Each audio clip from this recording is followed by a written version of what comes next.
The tools never came back, and they realized there's something here we can use, and they actually designed it into something that they put on the ship in the hopes that the ship would be able to be invisible, like the tools became invisible.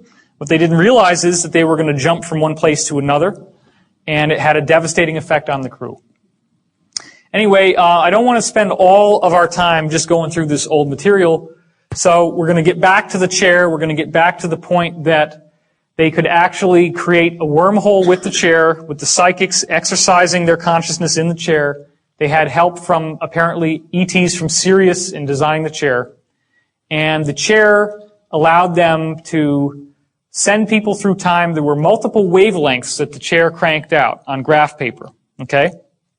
Some of those wavelengths were corresponding to a natural 20-year harmonic in the Earth's vibration.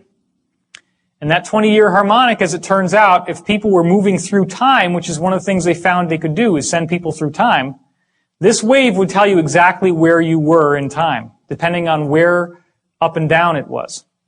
So what they found that was so bizarre was that at December 21st, 2012, they could calculate it down to the day, that's how precise this was, that for some reason all the graphs, all the waves would go into a complete flat line.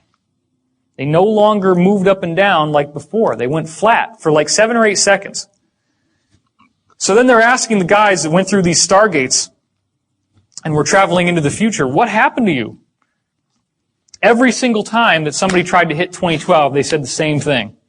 There was this thing they called the bump. It actually hits you like a bump. You actually feel like you've slammed into something.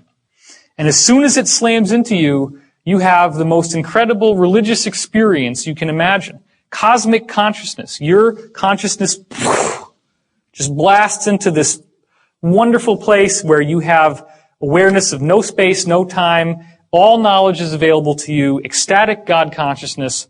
You could be the galaxy. You could be a subatomic particle. You can go everywhere, do everything, and there is no sense of it ever ending.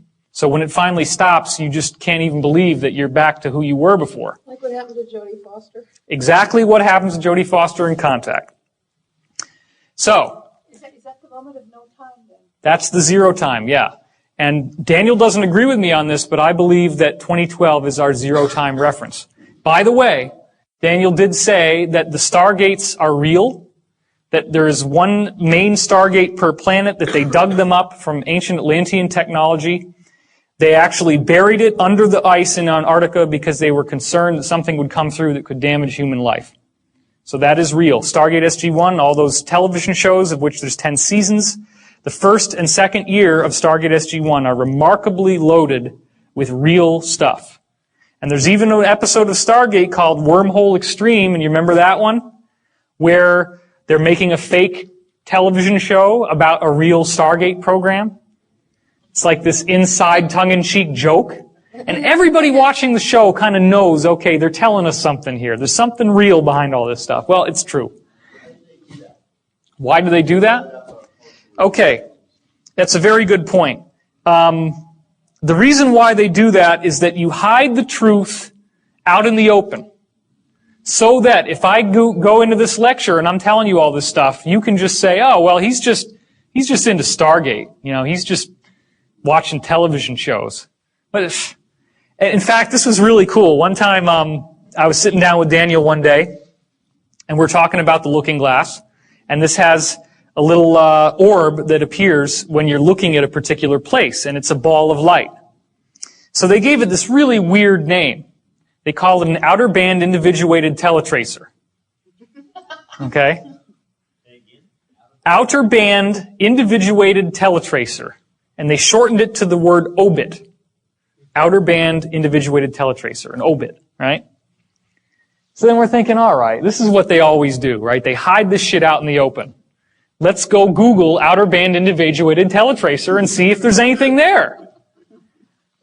I couldn't believe it when we went on Google after he just told me this. He had no idea either.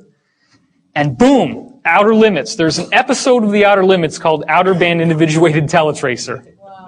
And it's all about this stuff. There was a show, he was actually really interested in me too, because I seem to have some sort of psychic connection to these things. He says to me one day, what do you think a TVG is? I said, time vector generator. How did you know that? You're right. I don't know. Yeah. So I did not go to Montauk. I've never sat in the chair. Somebody asked me that. Were you in the chair? No. I was just very, very fortunate by some kind of crazy synchronicity to meet this guy. I wish he would go forward, but he doesn't want to. He did tell me, by the way, that they have found life on other planets. He said that the moon Io around Jupiter has little creatures crawling in the rocks. He said that Mars once had a civilization, that they've actually had astronauts on Mars, that they have a photograph that he saw of these astronauts waving with a big pyramid next to them. They actually have underground bases on Mars. There's a technology we've learned about from other witnesses now called a jump room, where you walk into the room, it's like an elevator, the doors close, you suddenly feel really sick to your stomach, the doors open, and boom, you're on Mars. Just like that. No time has elapsed. So these technologies already exist. And I would certainly like to have one. It would be a lot easier than taking an airplane flight. You can get over the stomach thing, I guess.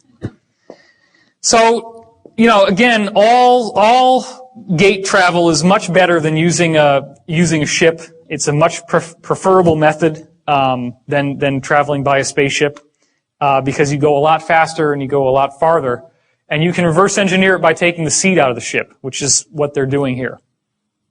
So, have these seats ever showed up in film so that they can hide it out in the open? Well, check this out. There's your seat. Now, this one doesn't actually have any consciousness interface, but some of the other ones do. Total Recall, jump rooms to Mars, civilization on Mars, underground city, pyramid at the end, and once again, you have a chair that has a strong effect on your consciousness. In Stargate SG-1, they have the chair of the ancients, and O'Neill sits in it, and it activates and amplifies his consciousness, which allows him to defeat the evil fleet of the Goa'uld by shooting balls of light at them. Minority Report. Here you have people sitting in chairs, floating in water, and they are psychic, and it is amplifying their psychic ability, which Tom Cruise is then able to manipulate on a screen. One of the things that Daniel told me is that out of all the waves that this chair cranks out from the ships, that it also includes visual images from your pineal gland. And they can space them out and look at them just like in the movie. So this may have been designed to set the precedent so that someday they could actually create a department of pre-crime. Now, what also is very interesting is that the witness testimony we have of people going through these wormholes shows us that it looks like little light bulbs lined along the sides as you go inside. So that right there is not an accident. We've already got pre-crime in Britain. Really? Jim Mars has been talking about it. Oh, how about that? Jim Mars has been talking about pre-crime in Britain, he said. Okay, X-Men is another one. You remember Cerebro? Where he wheels up to this thing. This is actually the antenna at Montauk, except that it's a octahedron, 2 Egyptian pyramids base to base. But the same basic idea. There's a chair in there. You put this little helmet on. This is where you sit. And then it amplifies your psychic ability. That's what allows him to be able to find the missing mutants when they go missing. It's what allows them. Remember that one scene in X-Men where one of the whole movies actually, the plot is that there's an evil force that's going to harness his consciousness to get him to run the chair and basically kill everybody who's a mutant on the planet. There's a chair in there. You put this little helmet on. This is where you sit. And then it amplifies your psychic ability. That's what allows him to be able to find the missing mutants when they go missing. It's what allows them. Remember that one scene in X-Men where one of the whole movies actually, the plot is that there's an evil force that's going to harness his consciousness to get him to run the chair and basically kill everybody who's a mutant on the planet with the psychic amplification. So this is all based on this real technology. Now here's what was strange. This 20-year loop has a bad side effect. When the Philadelphia experiment happened 20 years ago, there was an enormous amount of energy released. That energy reflected through the time domain. It got stuck in the time domain. An enormous, almost a nuclear release of energy was caused in the Philadelphia experiment or the Rainbow Project in 1943. There's a 20-year harmonic, and during certain favorable points in the